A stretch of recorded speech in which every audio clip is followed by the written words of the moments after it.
నమస్తే, welcome to are Telugu. దాదాపు 30 సంవత్సరాల పాటు అధికారంలో ఉన్న కమ్యూనిస్ట్ కంచుకోటను బద్దలు కొట్టి మమతా బెనర్జీ అక్కడ అధికారంలోకి ఎక్కారు. మొన్న 2021లో కూడా బీజేపీకి గట్టి కాంపిటీషన్ ఇచ్చి, అంటే ఖచ్చితంగా ఈసారి బీజేపీ గెలవాల్సిందే అని అమిత్ షా కావచ్చు, మోదీ కావచ్చు, మిగతా అనేక మంది అక్కడికి వెళ్ళి ప్రచారం చేశారు. సో అయినప్పటికీ 2021లో కూడా గట్టి కాంపిటీషన్ ఇచ్చి మళ్ళీ అధికారంలోకి వచ్చింది మమతా బెనర్జీ.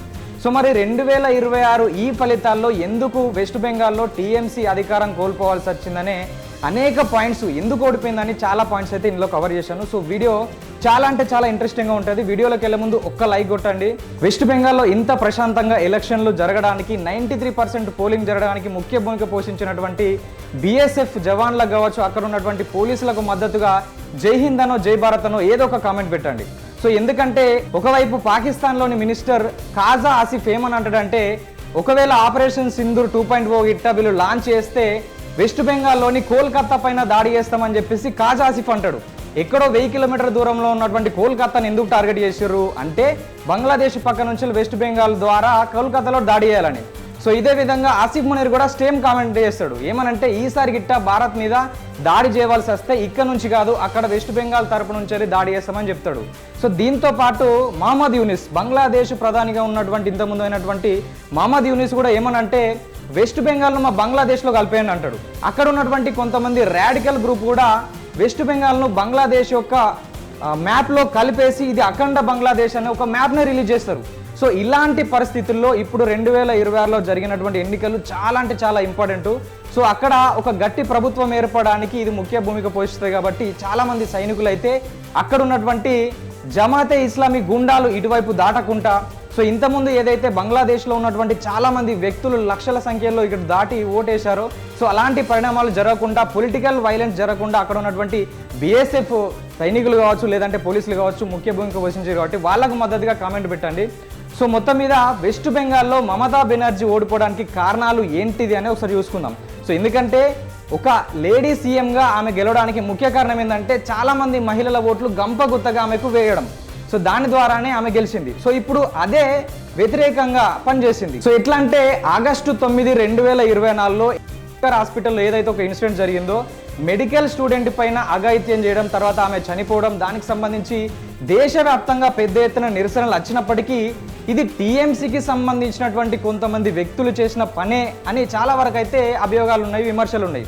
అయితే వాళ్ళను తప్పిదారి పట్టించడానికి అక్కడ సీఎంగా ఉన్నటువంటి మమతా బెనర్జీ, అంటే సీఎం ఆమెనే, తర్వాత హోమ్ మినిస్టర్ కూడా ఆమెనే. సో ల్యాండ్ ఆర్డర్ మొత్తం ఆమె చేతిలో ఉన్నప్పటికీ కూడా ఆమె ఏం చేయలేకపోయింది.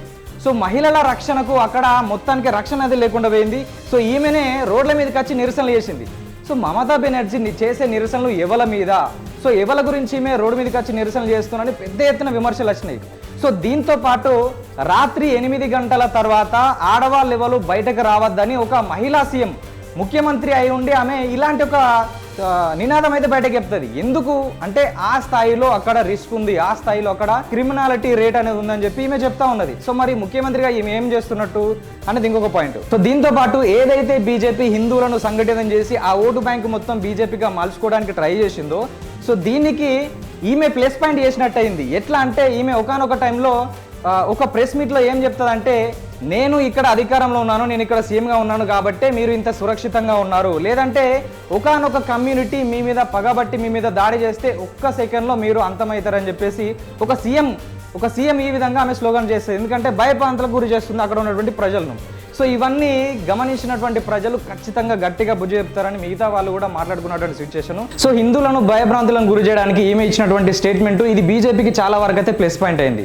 సో దీంతో పాటు ఈ ఎస్ఎస్సికి సంబంధించి ఏదైతే టీచర్స్ రిక్రూట్మెంట్లో చాలా వరకు అవకతవకలు జరిగినాయి, పెద్ద స్కామ్ జరిగిందని హైకోర్టే 2400 మంది టీచర్స్ను అక్కడ అది రద్దు చేసింది ఆ ప్రక్రియ అనేది. సో ఇది పెద్ద ఎత్తున దేశవ్యాప్తంగా చర్చనీయాంశం అంది. ఎందుకు ఇంత అధికార దుర్వినియోగం జరుగుతుందని చాలా మంది అయితే మాట్లాడుకున్నారు. సో దీంతో పాటు రేషన్ గురించి కూడా జరిగినటువంటి మాఫియాలో సో టీఎంసీకి చెందినటువంటి చాలా మంది నాయకులు ఇన్వాల్వ్ అయి ఉన్నారు అని అయితే తేలింది. సో దీంతో పాటు ప్రతి ఎలక్షన్లో అక్కడ లోకల్గా ఉన్నటువంటి అధికారులను పెట్టి వాళ్ళను ఏదో విధంగా భయభ్రాంతులకు గురి చేసి వీళ్లకు ఎలక్షన్లో ఓట్లు పడే విధంగా వీళ్ళు చర్యలు తీసుకుంటున్నారు అని చాలా అయితే రూమర్స్ ఉన్నాయి. సో మొత్తం మీద ఈమె అల్లుడైనటువంటి అభిషేక్ బెనర్జీ, సో ఈతను కూడా ఏమంటే ఇప్పుడు అధికారం ఎట్లుంటా అంటే ఒక 5 ఏళ్ళు 10 ఏళ్ళు ఉంటే ఓకే, కాకపోతే దశాబ్దాల పాటు ఒక్కలే అధికారంలో ఉన్నట్టు వీళ్ళకి ఏమైందంటే నాకు కాంపిటీషన్ లేరు కదా అనే ఒక మెంటాలిటీతో వాళ్ళకు నచ్చినటువంటి నిర్ణయాలు తీసుకునే ఆస్కారం ఉంటుంది. అది ప్రజలకు మంచా చెడ అనేది పక్కన పెడితే సో ఎట్లా చేసినా కానీ నెక్స్ట్ అధికారంలోకి వచ్చేది నేనే కదా అనే ఒక పాయింట్ ఆఫ్ వ్యూలో ఆలోచిస్తారు కాబట్టి సో ఇది మమతా బెనర్జీకి చాలా వరకు అయితే మైనస్ పాయింట్ అయింది. సో మెయిన్గా దేశ ప్రజలందరూ వెస్ట్ బెంగాల్ వైపే ఎందుకు చూసారు మరి అంటే ఈ మధ్య కాలంలో జరిగినటువంటి ఎస్ఐఆర్ ప్రక్రియ అంటే బంగ్లాదేశ్కు బార్డర్లు అంటే 2200 కిలోమీటర్ల బార్డర్ను పంచుకున్నటువంటి వెస్ట్ బెంగాల్ సో చాలా వరకు అయితే బంగ్లాదేశ్లో ఉన్నటువంటి రోహింగ్యాలు అక్కడ ఉన్నటువంటి ముస్లింలు ఇటువైపు దాటుతున్నారు, లక్షల సంఖ్యలో వాళ్ళు ఇటు వచ్చి వాళ్ళకు టీఎంసీ వాళ్ళు ఓటర్ ఐడి ఇస్తున్నారు. అది రాజకీయాల్లో చాలా వరకు అయితే ప్రభావితం చూస్తుంది అనే ఒక అంశం బయటకు వచ్చింది. దీనివల్ల ఎస్ఐఆర్ ప్రక్రియ ద్వారా దాదాపు 91 లక్షల ఓట్లను అయితే వీళ్ళు తీసేసారు ఎలక్షన్ కమిషన్. దాదాపు వెస్ట్ బెంగాల్ ఓటర్ల శాతంలో 12% ఓట్లు అనేది తీసేయబడ్డాయి. సో ఇది చాలా వరకు బీజేపీకి ప్లస్ అయిందని అయితే చాలా మంది మాట్లాడుకుంటున్నారు. కాకపోతే ఈ 12% ఓట్లలో చాలా వరకు ఇంతకుముందు బీజేపీకి వేసిన వాళ్ళు ఉండొచ్చు, లేకపోతే టీఎంసీకి వేసిన వాళ్ళు ఉండొచ్చు. కాకపోతే అక్కడ ఉన్నటువంటి వ్యక్తులు ఇటు దాటడానికి వాళ్ళకు ఓటర్ ఐడీలు ఆధార్ కార్డులు లభించడానికి టీఎంసీ వాళ్ళ ప్రోద్బలం చాలా వరకు ఉంది అని అయితే అక్కడ ఉన్నటువంటి ప్రజలు కావచ్చు, దేశంలో ఉన్నటువంటి వ్యక్తులు కావచ్చు నమ్మిరు. కాబట్టి చాలా వరకు అయితే అక్కడ దేశ రక్షణ దేశ భద్రత దృష్ట్యా ఖచ్చితంగా, ఎందుకంటే ఇప్పుడు వాళ్ళు ఏమని హెచ్చరించారు, అక్కడ ఏదైతే సిలిగురి కారిడార్ ఉందో దాన్ని మేము మూసేస్తామని చెప్పేసి వాళ్ళు బెదిరించారు. సో దీని వల్ల అంటే ఆ సన్నగా ఉన్నటువంటి మార్గమైనటువంటి సిలిగురి కారిడార్ మూసేస్తే మనకు అటువైపున ఉన్నటువంటి 8 రాష్ట్రాలకు ఎలాంటి మార్గం అయితే ఉండదు. సో దాని ద్వారా ఆ పక్కన ఉన్నటువంటి రాష్ట్రాలు కూడా మన ఆధీనంలోకి వెళ్ళిపోతాయి. కాబట్టి వెస్ట్ బెంగాల్లో ఖచ్చితంగా ఎన్డీఏ లాంటి ప్రభుత్వం ఉండాలని చాలామంది కోరుకున్నారు. కాబట్టి సో అక్కడ నిజంగానే మరి ఎన్డీఏ ప్రభుత్వం ఏర్పాటు చేస్తారు, లేకపోతే టీఎంసీఏ మళ్ళీ ఏదో విధంగా అధికారంలోకి వస్తారని చాలామంది అక్కడ చూసినటువంటి సిచ్యువేషన్.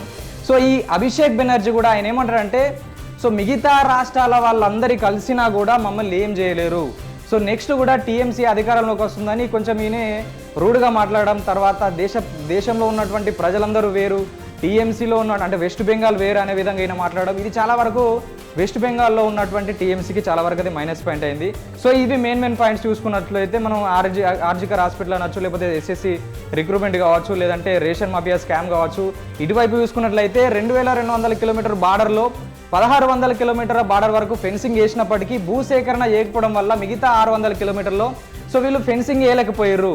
సో దానికోసము బీఎస్ఎఫ్ వాళ్ళు కావచ్చు, లేకపోతే సెంట్రల్లో ఉన్నటువంటి మినిస్ట్రీ వాళ్ళు కావచ్చు మళ్ళీ హైకోర్టు తలుపులు తట్టడం, లేకపోతే సుప్రీంకోర్టు తలుపులు తట్టినా కూడా సో ఈమె భూసేకరణ చేయకపోవడం. ఎందుకంటే కారణం ఏంటంటే అక్కడ ఉన్నటువంటి ఓటు బ్యాంక్ కోసం. సో ఇవన్నీ ఫ్యాక్టర్స్ ఇప్పుడు ప్రస్తుతం మమతా బెనర్జీ అక్కడ ఎలక్షన్లో ఓడిపోవడానికి కారణమైనవి.